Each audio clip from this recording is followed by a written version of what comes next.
ఈరోజు నాగపంచమి ఎపిసోడ్లో ఏం జరిగిందో తెలుసుకుందాం. చిత్ర, జ్వాలలు పంచమి, మోక్ష పిల్లల్ని ఎందుకు స్కూల్లో జాయిన్ చేయకుండా ఇంట్లోనే ఉంచి ఎందుకు చదివించాలనుకుంటున్నారు? పిల్లల విషయంలో వాళ్ళు విపరీతంగా ఎందుకు భయపడుతున్నారు? ఆ విషయాన్ని కనిపెట్టాలనుకుంటూ ఉంటారు.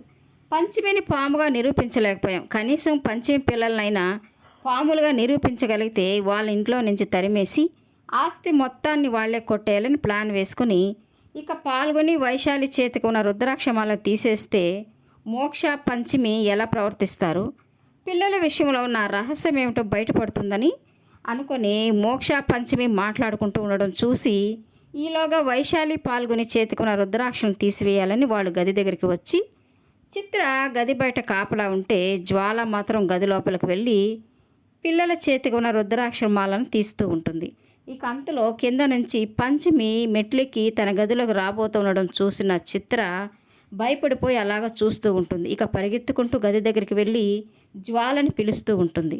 ఇక పంచమి వచ్చేసరికి జ్వాల పిల్లల చేతికి ఉన్న రుద్రాక్షను తీసేసి ఇద్దరు బయటికి వచ్చేసి పంచమికి కనిపించకుండా గోడ పక్కన దాంకుంటారు. ఇక గదిలోకి వెళ్ళిన పంచమి పిల్లల చేతులకు రక్షలు లేకపోవడం చూసి ఆందోళన పడి ఒక పక్క నాగేశ్వరి, మరో పక్క కరాళి నా పిల్లల వెంట పడుతూ ఉన్నారు. కట్టిన రక్షలు ఏమైపోయినాయి? సాధువు శాపం వల్ల ఆ రక్షలు ఏమైనా అదృశ్యమైపోయినాయా అని ఆలోచిస్తూ ఉంటుంది. ఇక చిత్ర, జ్వాలలు గోడ చాటున దాంకొని కంగారు పడుతూ ఉన్న పంచమిని చూస్తూ ఉంటారు. ఇక నాగేశ్వరి పంచమి వాళ్ళ ఇంటికి వచ్చి, మా మహారాణి విశాలాక్షి రూపంలో జన్మించిన ఆ పాప ఎవరో కనుక్కోవాలి, అప్పుడే ఆ పాపలోకి నాగ లక్షణాలు వచ్చేలాగా నేను ప్రేరేపించాలి. పంచమి కళ్ళు కప్పి ఆ పిల్లల్ని కలుసుకోవడం చాలా కష్టం. పంచమి కనిపెట్టిందంటే ఆ పిల్లల్ని అస్సలు నా దగ్గరికే రానివ్వదు. ఎలా చేయాలని ఆలోచిస్తూ పిల్లల్ని కలుసుకోవాలంటే నాగ వశీకరణ మంత్రం జపించి ఆ మార్గంలో ప్రయత్నం చేయాలి. ఇప్పటికే కొంచెం నాగ లక్షణాలు వచ్చిగాన ఉంటే ఆ పాప ఖచ్చితంగా నాగ వశీకరణ మంత్రానికి ఆకర్షితమయ్యి నా దగ్గరికి వచ్చేస్తుంది. ఒకవేళ నాగ లక్షణాలు లేకపోతే ఆ శక్తి ఉపయోగపడదు. నాకు వేరే మార్గం లేదు.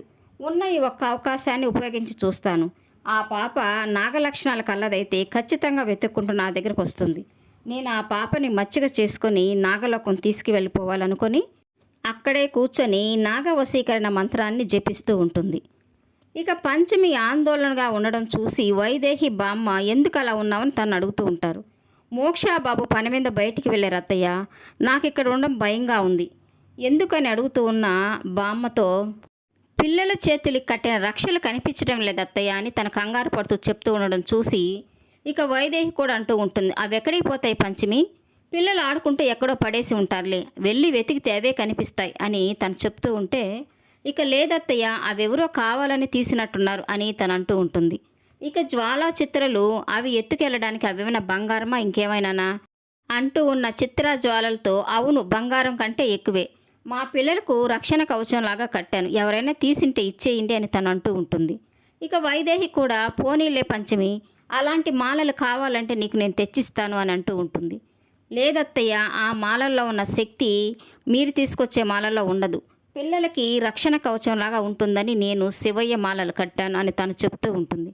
ఇక చిత్ర, జ్వాలలు మా పిల్లల్లాగా మీ పిల్లలు కూడా మామూలు పిల్లలే కదా, అంతగా రక్షణ కవచాలు కట్టవలసిన అవసరం ఏముంది అని వాళ్ళు అంటూ ఉంటారు. పిల్లల్ని స్కూల్లో చేర్చకుండా ఇంట్లోనే చదివించుకుంటాము అన్నప్పుడే మాకు చాలా అనుమానాలు వచ్చాయి. ఏమైనా సమస్య ఉంటే చెప్పు పంచమి, పరిష్కారం చూద్దామని వరుణ్, భార్గవులు అంటూ ఉంటారు. మా పిల్లలకి ఎలాంటి లోపాలు లేవు, మా భయాలు మాకున్నాయి, ఎవరి దిష్టి తగలకూడదని పిల్లలకి రక్షగా రుద్రాక్షలు కట్టాను, అవి చాలా పవిత్రమైనవి, శక్తివంతమైనవి, అవి ఎవరైనా తీసి ఉంటే అవి ఇచ్చేయండి చాలు అని తనంటూ ఉంటుంది. నీ పిల్లలు అందరిలాంటి పిల్లలు కాదు, ఇప్పటికైనా ఆ పిల్లల రహస్యం బయటపెట్టు, ఆ పిల్లల్ని పాము పిల్లలను ఒప్పుకో పంచమి, వాళ్ళు పాములుగా మనుషులుగా మారే జాతి పిల్లలే కదా అని చిత్రాజ్వాలలు అంటుంటే ఇక పంచమికి చాలా కోపం వచ్చి ఆపండి అని గట్టిగా అరుస్తుంది. ఇన్నాళ్ళు నన్ను అన్నారు, ఊరుకున్నాను, నా పిల్లల జోలికి వస్తే మాత్రం నేను ఊరుకునేదే లేదు. మోక్షబాబు భార్య వేరు, ఇప్పుడు మీరు చూస్తున్న పంచమి వైశాలి పాల్గొన్న తల్లి, నా పిల్లల జోలికి వస్తే ఒక్కొక్కరికి నాలుక కత్తిరిచ్చేస్తాను, మాట్లాడేటప్పుడు 1కి 2 సార్లు ఆలోచించుకుని మాట్లాడండి అని పంచమి వాళ్ళకి వార్నింగ్ ఇచ్చి అక్కడి నుంచి వెళ్ళిపోతుంది. ఇక వైదేహి కూడా వాళ్ళిద్దరిని తిడుతూ ఉంటుంది. పంచమి పిల్లి అనుకున్నారేమో, తిరగబడితే పులిలాగా మారుతుంది, తనతో మాట్లాడేటప్పుడు జాగ్రత్తగా మాట్లాడండి అని వాళ్ళతో అంటుంది. చిత్రజ్వాలలు అనుకుంటూ ఉంటారు, పంచమి పిల్లల విషయంలో ఏదో రహస్యం ఉంది, అందుకే అంత గట్టిగా మాట్లాడి పిల్లల జోలికి రాకుండా జాగ్రత్త పడుతుంది. మనము ఆ రక్షలు దొంగతనం చేసి మంచి పని చేస్తాం. ఇప్పుడు పంచమి గిలగిల కొట్టుకుంటుంది. ఏదో ఒకరోజు పంచమి మోక్ష ఆ పిల్లల రహస్యాన్ని వాళ్ళ నోటితోనే వాళ్లే చెప్పేస్తారు. అప్పుడు వాళ్ళని ఇంట్లో నుంచి గెంటేయచ్చు అని వాళ్ళు అనుకుంటూ ఉంటారు. కరాళి సంజీవిని వేరే ద్వారా ఒక మంచి పని చేయాలని నీలుకి కళ్ళు తెప్పించాలనుకొని తనని పూజలో కూర్చోబెట్టి రాత్రంతా పూజ చేస్తుంది. ఇక తెల్లవారిపోయిన తర్వాత ఆ సంజీవిని వేరులోకి శక్తి వస్తుంది. ఆ శక్తిని నీలు కళ్ళల్లోకి కరాళి పంపుతూ ఉంటుంది. ఇక తను అమ్మ నరిచి అలాగే పడిపోతుంది. తన అరుపు విని పక్క గదిలో ఉన్న వాళ్ళ అమ్మ నాన్న పరిగెత్తుకుంటూ వచ్చి కింద పడిపోయి ఉన్న నీలుని చూసి ఏం చేసావు మా అమ్మాయిని అడుగుతూ తనని లేపుతూ ఉంటారు. ఇక తను లేవకపోయేసరికి కరాళి ఆ సంజీవిని వేరులోని శక్తిని మళ్ళీ తనలోకి పంపుతుంది. ఇక నీలు కళ్ళు తెరిచి వాళ్ళ అమ్మ నాన్న చూసి నాకు అన్నీ కనిపిస్తున్నాయమ్మా, మీరు కనిపిస్తున్నారని చాలా సంతోషంగా చెప్తూ ఉంటుంది. ఇక వాళ్ళ అమ్మ నాన్న కూడా చాలా సంతోషపడిపోయి కరాళితో నీకు చాలా కృతజ్ఞతలమ్మా, మా అమ్మాయికి కళ్ళు తెప్పించావు, నీ మేలు మర్చిపోలేమని వాళ్ళు అంటూ ఉంటారు. మీరు చేసిన సహాయానికి నేను ఈ సహాయం చేశాను అని అంటూ ఉన్న కరాళితో నువ్వు చేసిన సహాయాన్ని మేము మర్చిపోలేమమ్మా, మా గూడెం వాళ్ళు నీకు చేతులెత్తి మొక్కి నిన్ను దేవతలాగా పూజిస్తారు, నువ్వు ఇక్కడే మా గూడెంలోనే ఉండని వాళ్ళు అడుగుతూ ఉంటారు. నేను ఒక పని మీద ఇక్కడికి వచ్చాను, నన్ను మీ ఇంట్లో ఉంచుకొని నాకు అన్ని రకాలుగా సహాయం చేశారు. నీలు నాకు రోజు పూలు తీసుకొచ్చిచ్చి నాకు పూజలో సహాయపడింది, అందుకే తనకి కళ్ళు వచ్చేలాగా చేశాను. మళ్ళీ ఇటు వచ్చినప్పుడు తప్పకుండా మీ ఇంటికి వస్తాను, నన్ను సంతోషంగా సాగనంపండి అని తను అంటూ ఉంటే ఇక కరాళి మాటలకి వాళ్ళు చాలా సంతోషపడి వనదేవతలాగా వచ్చి మా అమ్మాయికి కళ్ళు తెప్పించావు, మా ప్రాణం ఉన్నంత వరకు నిన్ను మా గుండెల్లో పెట్టుకొని దేవతలాగా పూజిస్తామని వాళ్ళు చెప్తూ ఉంటారు. ఇక కరాళి వాళ్ళ దగ్గర సెలవు తీసుకొని అక్కడి నుంచి వెళ్ళిపోతుంది. ఇక మోక్ష వైశాలికి నాగ లక్షణాలు రాకుండా నాగసాధువుని కలిసి తన సమస్యకు పరిష్కారం కనుక్కోవాలని వాళ్ళ కోసం అడవిలోకి వచ్చి నాగసాధువుల కోసం తన అడవంతా వెతుకుతూ ఉంటాడు.